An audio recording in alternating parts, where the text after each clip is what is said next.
If you think freedom's just a dream, hit that subscribe button because tonight we're going deep underground where secrets were buried for 20 years.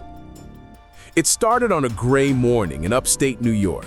The Clinton Correctional Facility, a fortress of concrete, barbed wire, and broken dreams, was waking to another cold dawn. Guards shuffled through metal detectors, inmates lined up for count. Everything looked normal until Officer Raymond Keene noticed something strange in cell block D. A damp patch spread along the base of the wall, small, circular, and oddly clean. Keene leaned closer. The air seeping through the crack was cold, too cold. He radioed maintenance, thinking it was a busted pipe, but when they pried off a section of tile, what they found was not plumbing. It was darkness, a hollow echo beneath the floor. Within hours, the warden ordered a lockdown. Every inmate in the block was cuffed, stripped, and counted, but nothing added up. No tools were missing, no alarms had been triggered. Yet, behind the wall of cell 214, investigators uncovered a hole barely wide enough for a man to crawl through. A tunnel carved from concrete, leading deep into the prison foundation. The tunnel was rough, damp, and silent.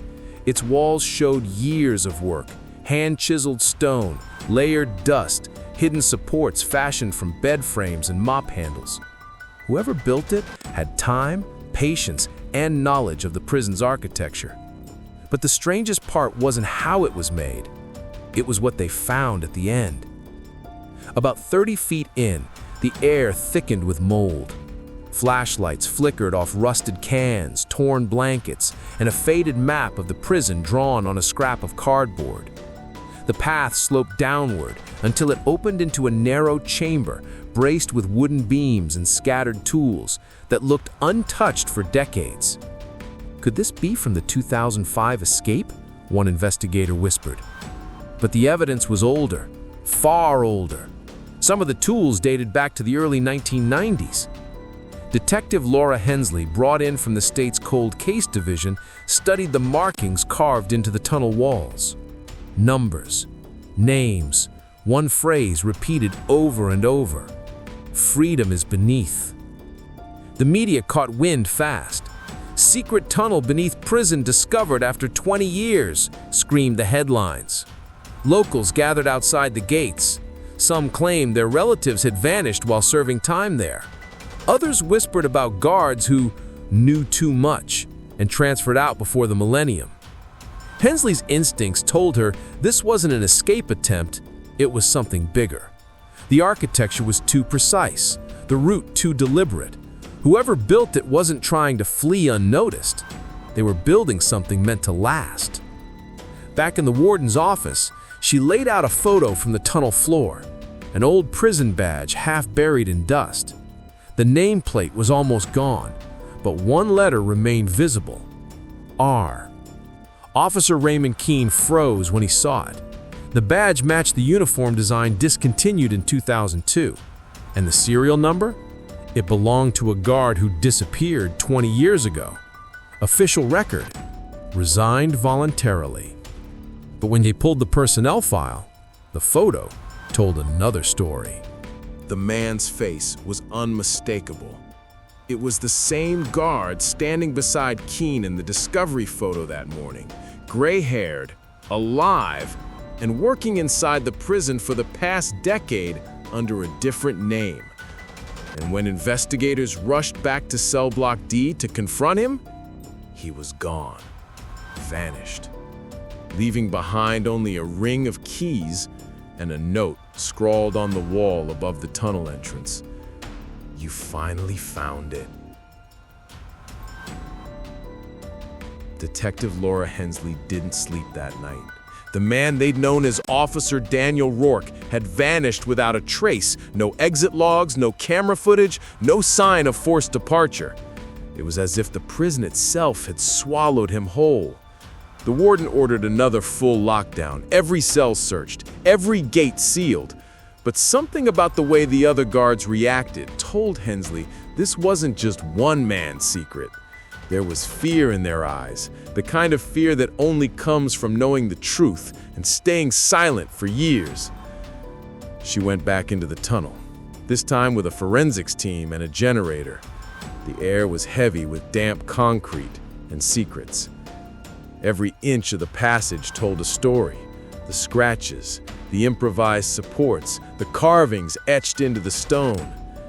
At one point, she found a small metal tag wedged between two bricks. It read, "Sub-basement access point C7." That code didn't exist in any official blueprint.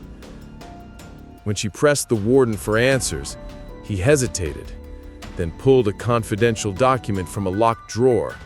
The pages were brittle, stamped Department of Corrections, 1989 Expansion Project. The document revealed something stunning. An abandoned section beneath the main structure, part of an old bootlegging tunnel from Prohibition days, sealed off after a collapse in 1947. It was supposed to have been filled with concrete, but someone had reopened it.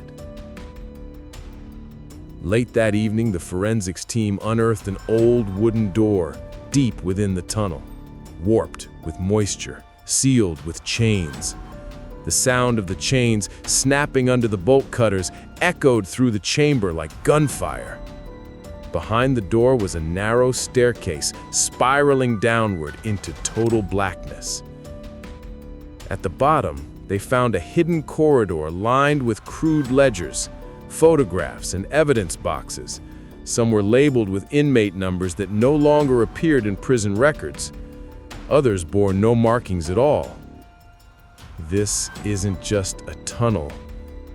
It's an archive, Hensley whispered. Inside one of the boxes was a stack of yellowed photographs, men in orange jumpsuits standing in the same spot over decades. But the background wasn't the prison yard. It was underground, under fluorescent light. The photos had dates: 1998, 2001, 2005, and the most recent, 2021. That meant someone had been using this hidden space less than 4 years ago. Before she could process it, a sharp sound echoed down the tunnel. Metal scraping stone, then footsteps. The team froze.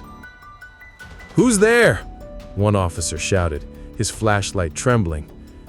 The lights flickered, and a voice echoed from the darkness. Low, raspy, and calm. "You shouldn't have come back here." The beam of Hensley's flashlight caught movement, just a flash of a figure retreating into the shadows. The team pursued, following the sound of boots slapping wet concrete. The chase twisted through narrow passages until it ended abruptly at a caved-in section of the tunnel. The figure was gone, but something glimmered in the rubble. A small recorder half buried in dust. When Hensley pressed play, a man's voice filled the air. This place was never built to hold criminals. It was built to hide them. The tape clicked off. Back in the control room, Hensley ran the voice through the database. The match came within seconds. It was the missing officer, the same man whose badge they found, the man who vanished. And the timestamp on the recording? It was from 2 nights ago. Detective Laura Hensley stood in the surveillance room watching the grainy footage loop on repeat. The timestamp on the recording was impossible to ignore. 2 nights ago, long after the supposed discovery of the tunnel. Somehow, the man they thought had vanished decades earlier had been inside the prison only 48 hours before they found his badge. The Bureau took over the case within a day. Federal agents swarmed the facility, combing through files, computers, and personnel records. But nearly every digital document from before 2005 had been wiped, intentionally. Someone had gone through years of archives and erased a part of the prison's history. Hensley wasn't convinced this was the work of a single rogue guard. The tunnel, the ledgers, the photographs, it all pointed to something systemic, something built into the foundation of the prison itself. When she confronted the warden again, his composure cracked. He confessed that years earlier, the prison had quietly run a program under federal supervision, Project Riven. Officially, it was meant to rehabilitate inmates through labor, but in reality, the project used selected convicts to build hidden chambers beneath the facility, far from oversight. Those underground rooms were never meant to be discovered. They weren't escape routes. They were holding cells for prisoners who were supposed to disappear. Political informants, whistleblowers, witnesses, men who never made it to trial. The government called them ghost transfers. Hensley felt the weight of the revelation crush her. "So what happened to them?" she asked. The warden hesitated. "They stayed there until the funding stopped. Then everything was sealed. No records, no names, nothing." But someone didn't seal it. Someone reopened it. That night, Hensley returned underground one last time, alone. The air was colder now, heavier. The silence pressed against her ears as she descended into the lowest level of the tunnel system. She reached a metal door, different from the others. A newer lock, newer welds. Someone had sealed it recently. Using a crowbar, she pried it open, revealing a narrow chamber lit by a single flickering bulb. On the floor were 3 rusted bunk frames, chains, and along the wall, more writing, fresh, scratched into the concrete with something sharp. "The ones you buried are still here." Her flashlight trembled as she noticed the outlines, shallow depressions in the earth beneath the bunks. She knelt down, brushing away the dust.